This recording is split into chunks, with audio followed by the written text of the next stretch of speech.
2014년이 지나간 마당에 이렇게 묻는 건 좀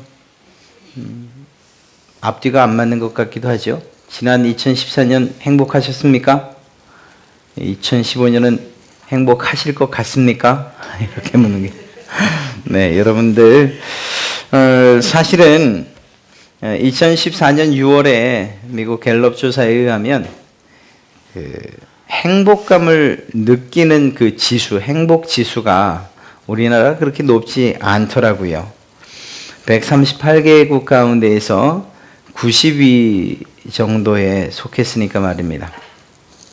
행복 지수를 결정하는 요인을 9가지로 얘기하는데 심리적인 후생, 그리고 시간을 어떻게 활용하는가, 공동체 안의 활력, 문화, 건강, 교육, 생태의 다양성, 생활 수준, 통치, 이러한 것들을 기준으로 해서 행복지수를 매기는데 2014년에는 어느 나라가 1위를 했는가? 파나마라고 하는 나라가 1위를 했다고 합니다. 사실 그 나라가 어떤 나라인지 잘 모르겠어요. 그런데 2010년의 결과를 보면 이 파나마가 어떤 나라인지 어느 정도 알 수 있어요. 왜냐하면 2010년에 1위가 부탄이라고 하는, 부탄 가스 말고요, 그 나라 이름이 부탄이에요. 그 부탄이라고 하는 나라가 1위를 차지했는데 국내 총생산액이 당시 2,000달러에 미치지 못했다고 합니다. 그러니까 우리나라보다 한 10분의 1 수준이죠. 돈은 그렇게 많지 않았다는 거예요. 그런데 놀랍게도 97%나 되는 사람들이 난 정말 행복해 라고 대답을 했다는 것입니다.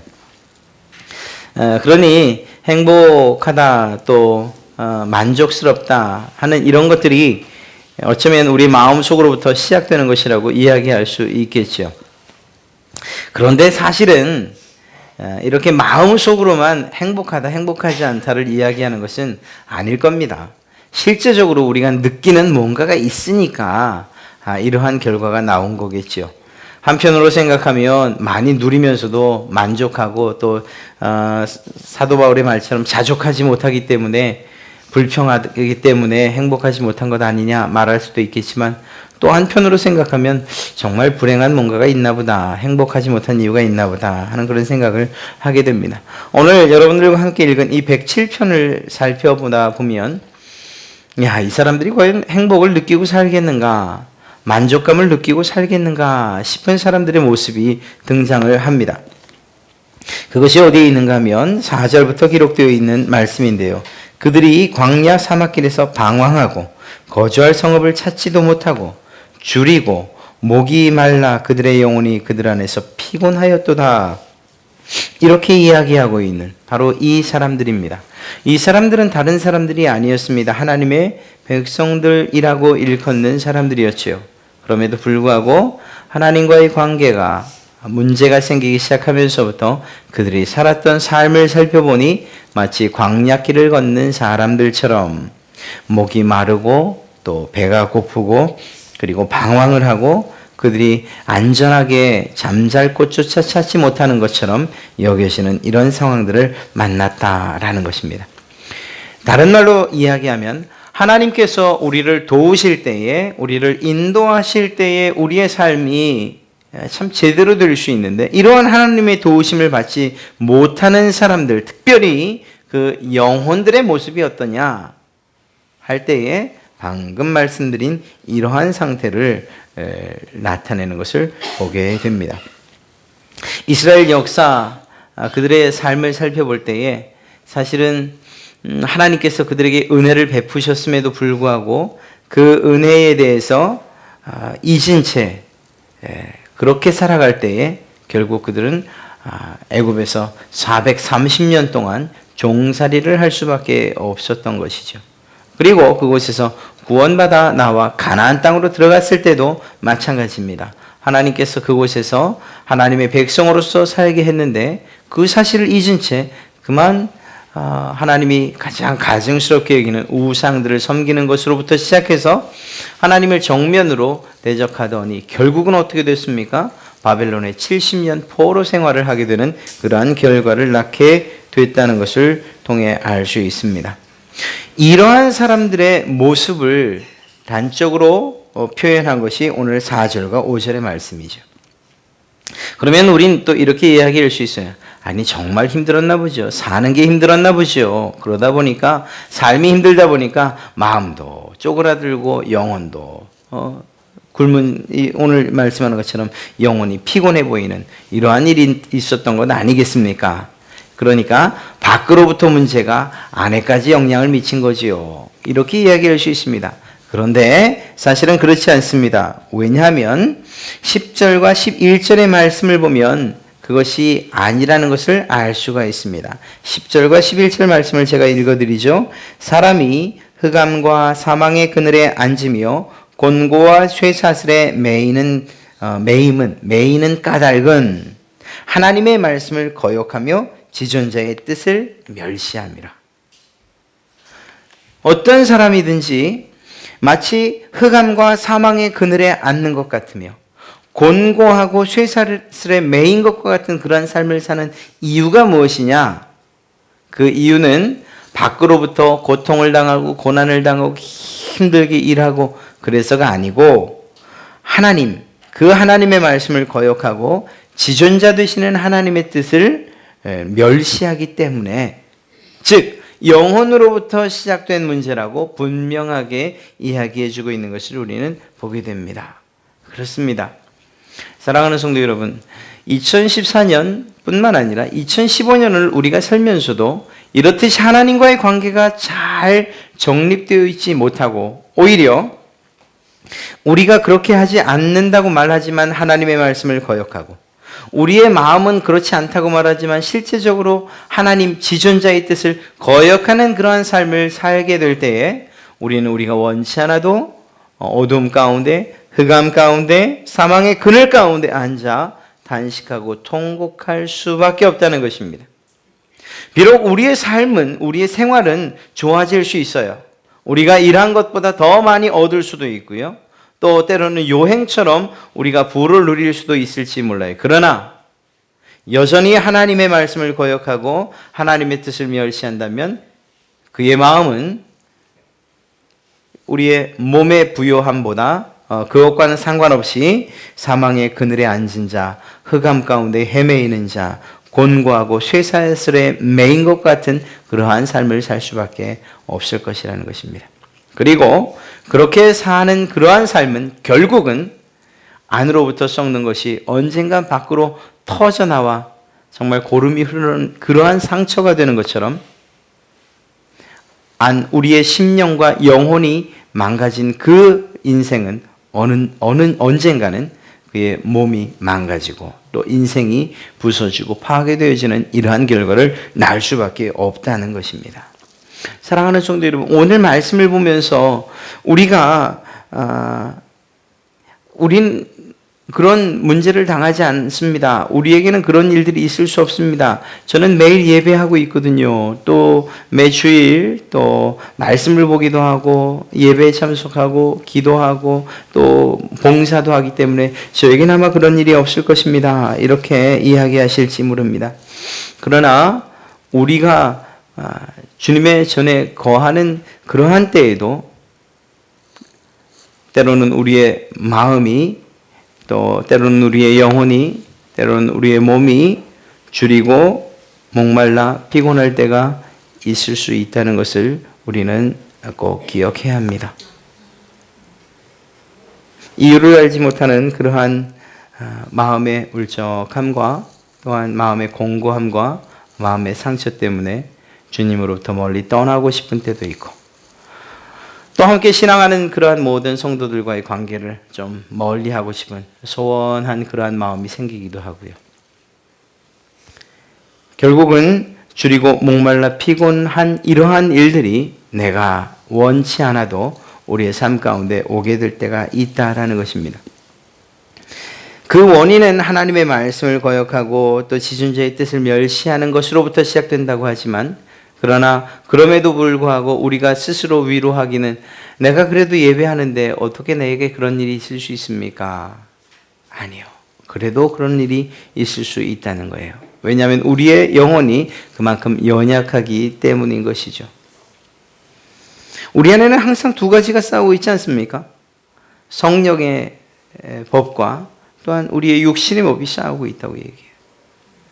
어느 날인가 성령의 법이 하나님께서 우리의 심령을 지배하시면 우리는 그분의 뜻에 따라서 생각하고 살아가지요.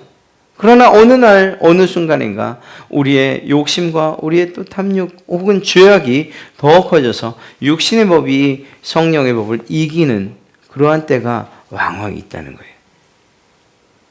그러나 그러한 것들이 지속적인 문제를 일으켜 결국은 곤고해지는, 그리고 오늘 말씀처럼 줄이고 목말라 피곤하게 되는 때가 있다라는 것입니다.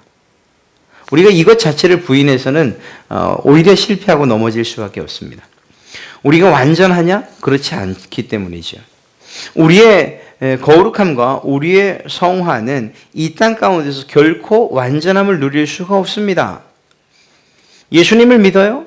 그러면 모든 삶이 변화되어지고 깨끗해지고 거룩해지고 성결해져서 주님 다시 오시는 그때까지 정말 쭉 올라가면 얼마나 좋겠습니까만, 그러나 그렇게 완전한 변화의 삶을 사는 경우는 극히 드물다는 것이요. 오히려 어쩌면 올라가다 떨어지고 다시 올라가고 이러한 곡선을 그리며 하늘나라를 향해 올라가는 것, 그것이 우리의 신앙의 삶이 아닌가 생각을 해봅니다. 그러다가 주님 앞에서는 그날 우리는 완전한 영화로움을 입게 될 것입니다. 이러한 상황이라면 결국 우리에게도 우리가 신앙을 열심하고 또 하나님 안에서 그 말씀에 집중하여 산다고 또 그렇게 살기를 다짐한다 하더라도 여전히 우리의 인생 가운데는 줄이고 목마르고 그리고 피곤할 때가 있다라는 것이죠. 이것 자체를 우리가 인정해야 된다는 것입니다. 그만큼 우리가 약하다는 것을 말이죠. 그때에 사실은 더 깊은 하나님과의 관계 가운데로 들어가는 문을 우리가 열 수 있게 되기 때문입니다. 우리가 조금도 넘어지지 않을 수 있다. 또 우리는 이겨낼 수 있다. 견뎌낼 수 있다. 승리할 수 있다. 라고 그렇게 우리에게 마치 자기 암시처럼 그렇게 외워대서만큼은 우리가 오히려 속으로 썩어가는 일들을 만나게 될 것이라는 거예요. 하나님 앞에 나와서 우리의 콧대를 높이고 하나님, 내가 이길 수 있습니다. 승리할 수 있습니다. 그렇게 우리 스스로 외쳐댄다고 해서 이기는 것이 아니지 않습니까? 그렇게 본다면 하나님 앞에 솔직하게 우리의 죄됨과 우리의 연약함을 내어놓는 일이 오히려 하나님의 은혜를 힘입는 일이라는 것입니다. 하나님, 나 오늘 피곤합니다. 연약합니다. 목말라. 그리고 또한 줄인 상태입니다. 주님, 이것을 어떻게 하면 좋습니까? 그것에 대해서 오늘도 그 이야기를 하고 계십니다. 이러한 일들이 있을 수 있다는 거예요. 그것이 자의적이든 타의적이든 아니면 환경의 문제이든 우리의 속에서의 문제이든 우리가 이러한 상황들을 만날 때에 그때 우리가 해야 될 일들이 무엇이냐에 대해서 오늘 말씀하고 있는 것이죠. 그것이 바로 6절에 있습니다. 이에 그들이 근심 중에 여호와께 부르짖음에, 바로 이거예요. 지난 2014년 여러분들의 문제들, 그리고 여러분들이 직면했던 여러 가지 상황들과 어려운 일들, 그때 여러분은 무엇을 하셨습니까? 그 문제를 해결하기 위하여 동분서주, 정말 이 사람 저 사람 만나고 전화하며 또 때로는 은행을 찾아가기도 하고 또 상담소를 찾아가고 그러셨습니까? 물론 그것도 좋은 방법일 수 있습니다. 그러나 이 자리에 계신 여러분들의 대부분은 그러한 문제가 있을 때에 아마도 주님 앞에 나가지 않으셨겠는가 생각해 봅니다. 하나님한테 따져 물으려고요. 주님 앞에 나오는 그것만이 유일한 해결의 방법이라는 것을 오늘 말씀하고 있고, 우리 또한 신앙을 하는 신앙인들로서 우리의 문제를 해결하는 것이 하나님에게 있다는 사실을 알고 있기 때문에 우리는 그분 앞으로 나올 수밖에 없다는 것이죠. 여러분이 나오셔서 새벽마다 혹은 수요 기도회 또 금요 기도회마다 주님의 이름을 부르시며 기도했던 그 이유가 무엇입니까? 그때 그 상황이 너무 어렵고 또 너무 고통스럽고 너무 목마르고 너무 배고프고 너무 피곤해서, 그래서 주님 앞에 그렇게 부르짖은 것 아니십니까? 감사하게도 이러한 부르짖음에 하나님은 결코 단 한 번도 응답하지 아니하신 적이 없다는 거예요. 이러한 부르짖음을 들으시고 그 가운데에서, 그 고통 가운데에서, 그 근심 가운데에서 우리를 건지셨다는 것이지요. 여러분, 이스라엘 백성들, 그들이 애굽에서 430년 동안을 광야 노예로 살 때에 그들의 부르짖음이 누구의 귀에 들렸습니까? 하나님의 귀에 들렸어요. 하나님의 마음이 어떨지 한번 생각해 보셨어요? 하나님께서 너희가 죄값을 치르는 거니까 조금만 더 있다가 구원하마. 저는 그렇게 생각하지 않습니다. 하나님께서 기다려야 하는 400년, 430년의 기간은 고통을 당하는 이스라엘 백성들이 경험하는 그 시간의 길이보다 훨씬 더 길게 하나님은 느끼셨을 거예요. 왜? 내가 사랑하는, 내가 선택한 백성들이 지금 고통당하고 있기 때문에. 그것을 그냥 보고만 계셔야 하는 하나님의 마음이 더 아프지 않으셨겠냐는 거예요. 그러다 어느 날 때가 돼서 그들의 부르짖음이 하늘에 상달되어지고 그들의 정말 간절한 기도가 하나님의 마음을 움직일 때에 하나님의 역사하시는 손이 그들에게 내밀어진 것 아니겠습니까? 그렇습니다. 우리가 하나님 앞에 부르짖는다는 것, 그것은 단지 우리의 고통을 호소하는 일이 아니고 하나님의 도우심을 구하고 또한 하나님의 은혜를 구하는 그러한 열쇠가 되리라 믿습니다. 오늘 그것을 말씀하고 있는 것이죠. 하나님께서 이러한 부르짖음에 응답하신다는 것입니다. 사랑하는 성도 여러분, 그런데도 기도하지 않으시겠습니까? 우리에게 문제가 있다면 마땅히 기도해야 하는 것이고 우리에게 고통과 또 아픔과 목마름과 배고픔과 슬픔과 그리고 또한 피곤함이 있을 때에 그러니 나는 아무런 힘도 없어 그 자리에 주저앉아만 있어야겠냐는 것입니다. 그렇지 않습니다. 오히려 주님 앞에 나오시길 간절히 축원합니다. 그때의 유일한 해결의 방법인 하나님의 도움의 손길이 우리에게 내밀어지기 때문인 것입니다.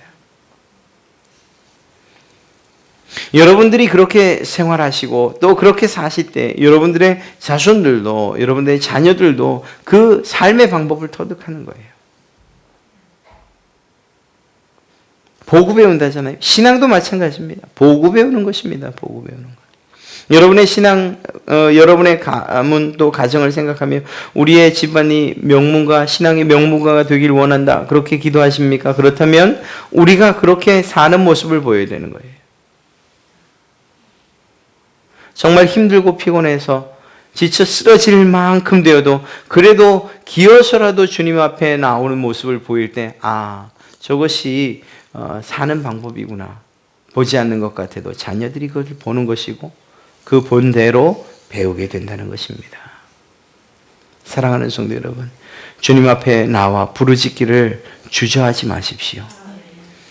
잘 될 때에 그때 나와서 부르짖을 게 없다고요? 예, 그러면 찬양하시기 바랍니다. 찬송하십시오. 하나님께 감사의 기도를 드리십시오. 하나님께서 이루어 주신 것, 하나님께서 평안을 주신 것, 이러한 것들에 대해서 감사의 기도를 드리시고 찬양과 영광을 올려드리세요. 그러다가 눈물 나는 일이 생기세요. 그러면 또다시 이 자리에 나와 하나님의 이름을 부르짖으며 문제로부터 구해주시기를 소원하며 기도하시길 바랍니다. 주님 앞에서만이 해결의 방법이 있다는 것을 꼭 기억하시기 바랍니다. 사랑하는 성도 여러분, 이렇듯 줄이고 목말라 피곤한 그때에 우리가 주님께 부르짖으면 하나님께서 단지 그것으로부터 건지시는 것만으로 하나님께서 하실 일을 다 했다 말씀하지 않으십니다. 이스라엘 백성들을 구원해냈어요. 430년 뒤에 그들을 모세를 통해서 구원해냈어요. 자, 구원해놨으니 너희들이 이제는 알아서 내가 너희에게 했던 약속의 땅을 찾아가 봐라. 그렇게 말씀하지 않으셨다는 거예요. 어차피 우리들이 가는 길은 정해져 있어요. 우리가 가는 길은 천국을 향해서 가는 길이에요. 마치 이스라엘 백성들이 가나안 땅을 향해서 가야 됐던 것처럼 말입니다. 그 길, 구원해 주시는 것뿐만 아니라 그 가는 길들까지도 인도해 주시겠다고. 그래서 오늘 7절 말씀에 또 바른 길로 인도하사 거주할 성읍에 이르게 하셨도다. 하나님께서 그렇게 이미 하셨다는 거예요. 이스라엘 백성들에게 그렇게 하셨다는 거예요. 이스라엘 백성들을 사랑하셔서 그들의 길을 인도하시고 거주할 성읍까지 인도하신 그 하나님께서 역시 사랑하는 여러분들을 그냥 내버려 두시겠느냐? 저는 그렇게 생각하지 않습니다.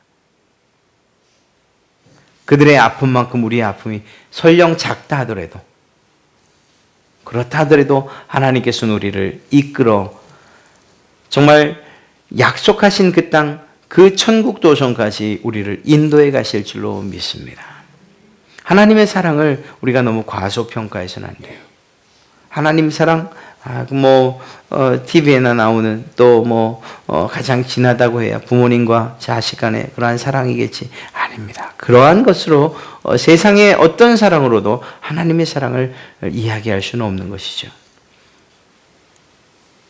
하나님께서 우리를 구원해 주셨다는 것, 우리를 어둠 가운데서 슬픔 가운데 고통 가운데 구원해 주셨다는 그것은 단지 그 문제로부터의 해결만을 이야기하는 것이 아니고 그 해결된 이후에 우리가 다시 그 문제를 만나지 않고 하나님께서 약속하신 땅까지 갈 수 있는 길까지도 인도해 주셨다는 것을 이야기하는 것입니다. 이스라엘 백성들을 무엇이 인도해냅니까? 불기둥과 구름기둥이 그들을 인도해내지 않습니까? 정말 막막한 일이에요. 막막한 일. 어느 곳으로 가야 할지 모르는 그런 상황들. 구원은 받았으나 이게 정말 구원인지 아니면 사지로 몰려 나가는 건지 알 수 없는 그런 길이요. 그들 앞에 불기둥과 구름기둥이 없었더라면 그들은 인도함 받지 못했을 것이고 그 광야에서 그냥 모두 쓰러져 죽고 말았을 것입니다. 이것이 이스라엘 백성들에게만 있었던 일이냐? 결코 그렇지 않습니다. 예수님의 사역을 우리가 한번 생각해 볼까요? 그분은 하나님의 아들이셨습니다. 그리고 30년 동안 사람들과 함께 사셨어요. 특별히 부모님들과 함께 말입니다. 그러다 때가 돼서 하나님의 일을 하기 하셔야 했을 때에 가장 처음 나가 세례 요한으로부터 세례를 받으시죠. 세례를 받으신 후에 그 다음에 무엇을 하십니까?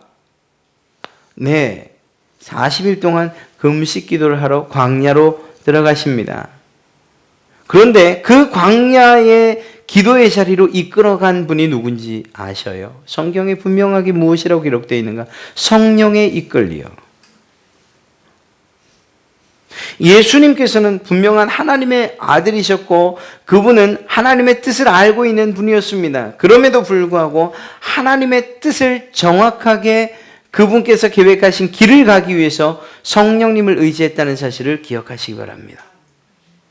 성령에 이끌리어 광야로 나가 40일 동안 금식하시고 그리고 사단의 시험을 말씀으로 이기셨어요.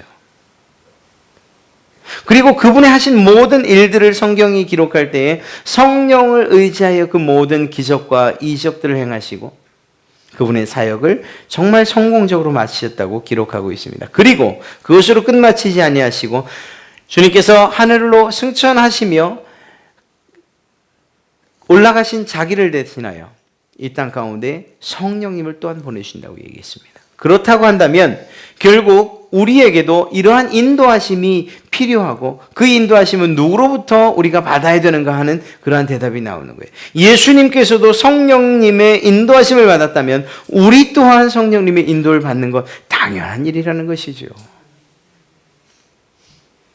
우리를 고통 가운데서 문제들 가운데서 눈물 가운데 슬픔 가운데에 배고픔과 주림 가운데에서 목마른 가운데서 구원해 주시고 그대로 그것으로 끝이는 것이 아니고 그것으로 끝이라고 말씀하시는 것이 아니고 여러분 안에 성령 하나님께서 내주하시고 역사하심으로 말미암아 여러분의 갈 길들을 인도해 주시겠다고 약속하신 것입니다.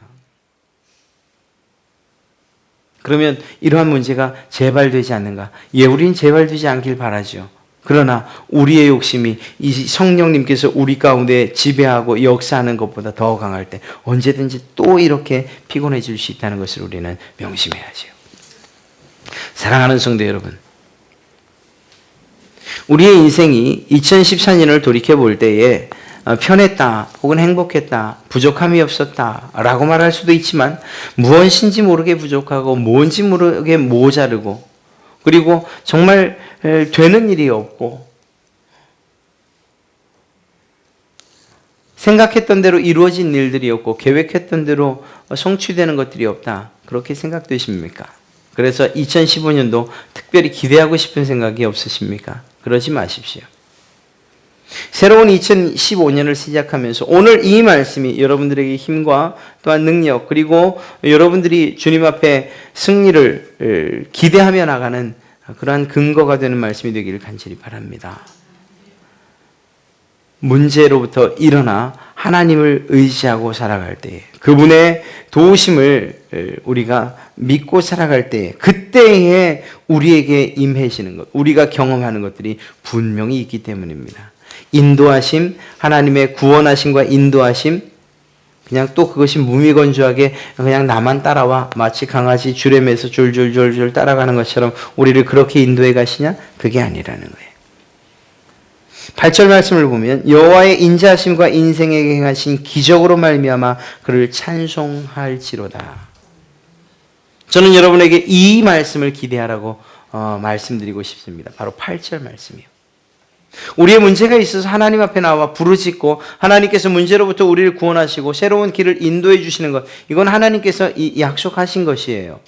오늘 말씀을 통해서 말입니다. 그런데 또 한 가지 약속하신 것이 무엇인가? 여호와의 인자하심과 인생에 가시는 기적이 있다는 것입니다. 우리를 인도해 가시는 그 인도하시는 그 길 가운데 우리에게 베풀어 주시는 두 가지가 있는데 하나님의 사랑이 있고 인자하심이 있고 그리고 기적이 있다는 거예요. 하나님의 사랑만 믿어지십니까? 아니에요. 기적도 있어요. 하나님께서 우리를 사랑하신다는 그 증거가 기적으로 나타나는 것이라는 것입니다. 여러분, 그냥 우리 흔히 얘기하는 일반적인 기적은 우리 조금 내려놓고요. 오늘도 하나님께서 살게 하셨으니까요. 이것도 기적이죠. 아침에 일어나게 하셨으니까요. 밤에 잠자리 눕게 하셨으니까 이것도 기적. 그건 누구나 다 지금 누리고 있는 기적이잖아요. 그거는 모두에게 준 공통의 기적이라고 생각하고요. 여러분 각자 개개인의 삶에 기적을 한번 기대해 보고 싶지 않으십니까? 하나님, 내가 2015년에는 하나님께서 나에게 베푸시는 놀라운 기적과 같은 삶을 한번 맛보고 싶습니다. 그것이 물질에 관한 정말 물질에 관한 문제이든지 건강에 관한 일이든지 여러분이 하시는 사업에 관한 일이든지 아니면 어떤 사람과의 관계 문제이든지 간에 말입니다. 그것이 무엇이든지 간에 하나님께서 기적을 일으켜 주십시오. 내가 기적을 맛보고 싶습니다. 내가 하나님의 인도하심을 받는다는 사실을 이러한 기적을 통해서 하나님이 나를 인도하시는구나. 마치 이스라엘 백성들이 홍해가 갈라지는 것을 보며 요단강이 갈라지는 것을 보며 하나님이 나와 함께 하시는구나를 경험했던 것처럼 날마다 내리는 만나를 보면서 그것을 거두면서 하나님이 나를 사랑하시는구나. 또한 동시에 하나님이 내게 기적을 베푸시는구나. 이것을 경험했던 것처럼 말입니다. 여러분이 기대하시는 것이 있으셔야 됩니다. 기대하는 기적이 있으셔야 돼요. 소원하는 것이 있어야 그것이 이루어지고 그것을 기적이라고 말할 것 아닙니까? 아무것도 원하는 것도 없고 그냥 이대로 살면 좋습니다. 그렇게 이야기해서는 기적이라고 또한 그런 것들을 경험할 수 없지요. 마음속에 그런 기대를 좀 품으십시오. 이 2015년의 벽두에 말입니다. 하나님, 이번 해에 하나님께서 우리 가정에 베푸시는 이런 기적을 맛보고 싶습니다. 구원의 기적을 맛보고 싶습니다. 물질의 충만함의 기적을 맛보고 싶습니다. 내가 하나님 앞에 더 헌신되어지는 이러한 기적을 맛보고 싶습니다. 여러분이 원하시는 기적이 무엇입니까? 그것이 있다면 그것을 가지고 하나님 앞에 나와 기도하십시오. 하나님, 내가 이러한 기적을 맛보고 싶습니다. 하나님께서 하나님의 그러한 인자하심과 사랑하심으로 여러분에게 넘치도록 그 기적을 채우실 줄로 믿습니다. 그때 우리에겐 어떤 반응이 일어나야 되는가? 하나님을 찬송하는 일들이 있어야 된다고 오늘 말씀하고 있죠. 그래서 흔히 이야기하는 것처럼 마음이 힘들고 어렵고 슬프고 낙심되면 그러면 기도하고, 기쁘고 즐겁고 언제나 활기차고 명랑하면 그 마음을 가지고 하나님께 찬송 올려드리고, 기도와 찬송, 그것은 그래서 본질적으로 같은 것이라고 이야기하는 것이죠. 기도와 찬송을 통해서 하나님께 감사로, 그리고 찬양과 영광을 올려드리는 것, 이것이 우리 성도들의 삶이 아니겠습니까? 사랑하는 성도 여러분, 하나님께서 여러분을 구원해 주신 것, 이것은 정말 말씀을, 그리고 또 신앙을 하다 보면 성령님께서 우리 가운데 주시는 큰 깨달음, 큰 선물을 받아요. 이미 받고 여러분은 신앙을 시작하신 거예요. 구원에 대해서 말입니다. 그러한 구원을 통해서 우리는 우리의 문제들로부터, 특별히 죄의 문제들로부터 해결함을 받고 사는 거예요. 또 자질구레한 그러한 아까 말씀드렸던 문제들도 기도하는 것을 통해서 해결해 주시겠다고, 우리를 건져 주시겠다고 약속해 주셨어요. 그리고 실제로 그렇게 해 주셔요. 그것뿐만 아니라 끄집어내 주시고는 인도해 주시겠다고, 하나님께서 약속한 땅까지 인도해 주시겠다고 약속해 주셨어요. 이건 우리 모두에게 보편적으로 주시마 약속하신 것이죠. 그렇다면 이러한 상황에서 하나님의 은혜와 그리고 하나님의 사랑, 그 사랑을 기대하며 우리가 신앙해야 되는데 무엇으로 기대하느냐? 말씀드린 대로 여러분의 삶 가운데 나타날 기적을 가지고 하나님의 사랑을 기대해 보라는 것입니다. 하나님께서 우리에게 그러한 기적을 베푸실 때에 그냥 시시껄렁한 것으로서, 그냥 줘도 그만 안 줘도 그만, 이러한 것으로서 주시는 분이 아니에요. 뭔가 해주고 싶은데 가진 것이 없으면, 부모들 입장에서 자녀들에게 뭘 해주고 싶어도 해줄 뭐가 있어야 말이죠. 그러면 비슷한 거 하나라도 이렇게 사주게 돼 있어요. 아이가 너무 어려서 그걸 모르면 아무 상관없어요. 그땐 참 좋아요. 그런데 아이가 좀 커서 이게 진짜인지 가짜인지를 구분하게 되면 그때는 좀 힘들어져요. 어느 날 이 신월동에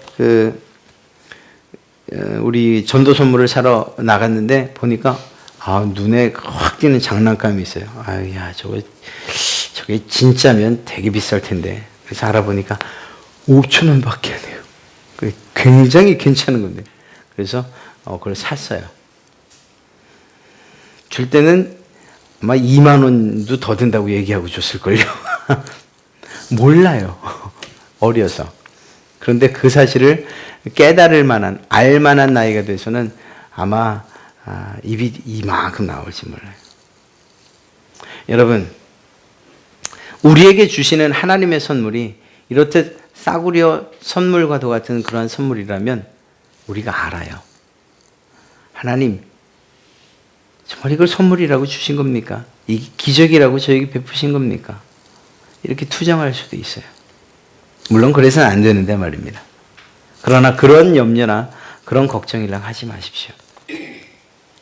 오늘 9절 말씀을 보면 그가 사모하는 영혼에게 만족을 주시며 줄인 영혼에게 좋은 곳으로 채워주시마 약속했기 때문입니다.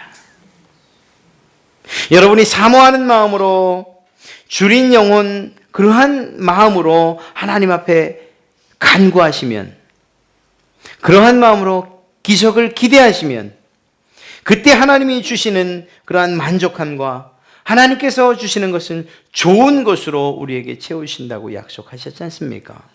하나님이 대충 아무 것이나 준다고 약속한 것이 아니고요. 여러분에게 가장 좋은 것으로 주시마 약속하셨다는 것입니다.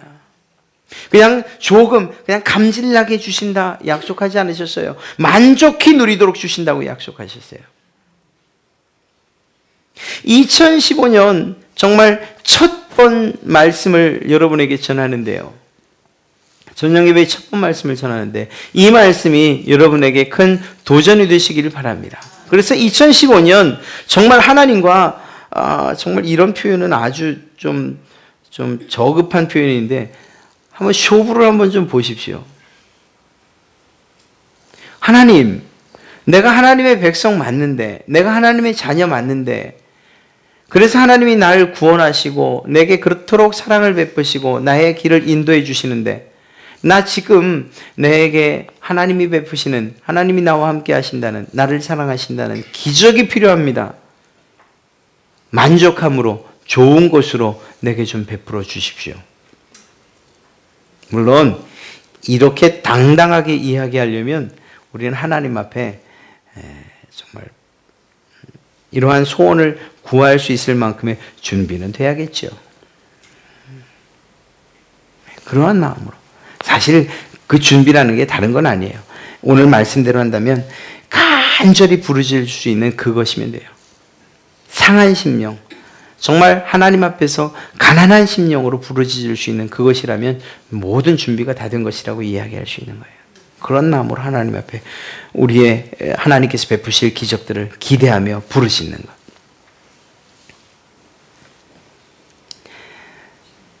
나사렛 자손 예수여, 나사렛 자손 예수여.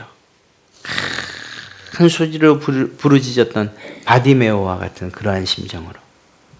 바디메오가 그렇게 큰 소리로 부르짖을 수 있는 이유가 무엇이죠? 앞이 안 보이니까요. 뵈는 게 없어가지고 그냥 큰 소리로 부르지. 우리도 눈 딱 감고 보지 말고 그냥 부르짖어요. 하나님께 말입니다.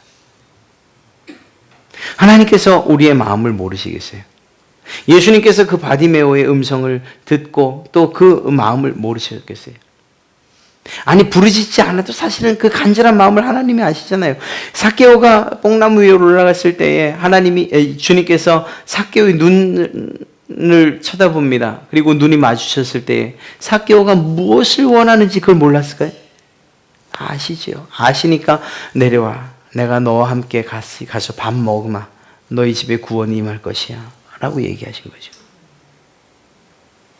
사랑하는 성도 여러분, 주님 앞에 이러한 마음으로 올 한 해를 기대하실 때 하나님께서 바디메오의 눈을 띄우셨던 것처럼, 삭개오의 친구가 되어주셨던 것처럼, 수없이 많은 기적의 현장에서 주님과 가장 아름다운 교제를 나눴던 그들처럼 여러분의 삶 가운데도 이러한 은혜로 채우실 줄로 믿습니다.